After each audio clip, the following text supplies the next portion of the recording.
I recorded my first EP, Pictures in Empty Glass, when I was 18, and that got me in touch with the producers I worked with when I was 20.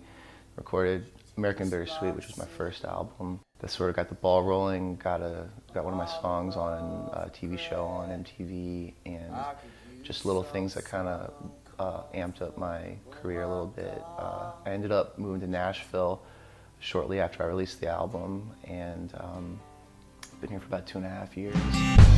Saw myself in a car crash on Highway 65. The process of making the album was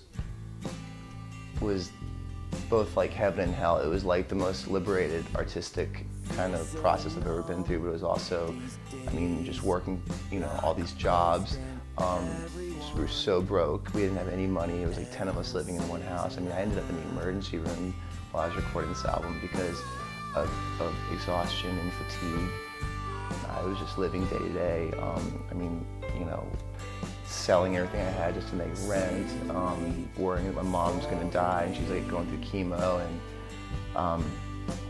and so World on Fire seemed like the right title because not only was my life, did my world seem like it was burning up at both ends, but then you turn on the news and you read the paper and the entire world is on fire. That was the process, that was where my head was at. I mean, it was very much like I was trying to crawl out of the ashes of what I saw as like my life, and you know, the majority of the songs on the album are directly influenced by that.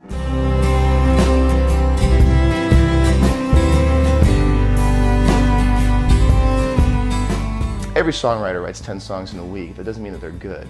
So I do write 10 songs a week, but sometimes I write 20, and they might all suck, but it's also I can get to that one song that I'm like, okay, this is worth keeping around. And so because of that, that's my work ethic, and yeah, I've been writing since I was like 12. Backyard while I wonder how I am still alive. Your Neil Youngs, your John Lennons, your Beatles, you know, your Tom Waits, your Townes Van Zandt, you know, Van Morrison, but then even like, you know, the replacements, man, Paul Westerberger, name check that dude, right? My first song, Daytime Blues. R.E.M., man, like I have such a big spot in my heart for R.E.M. And that to me accurately sums up my influence. So here's to everything that gets us by. Here's to the kids and the grooms and brides and the husbands and wives, houses of lies. Here's to everyone I've ever known.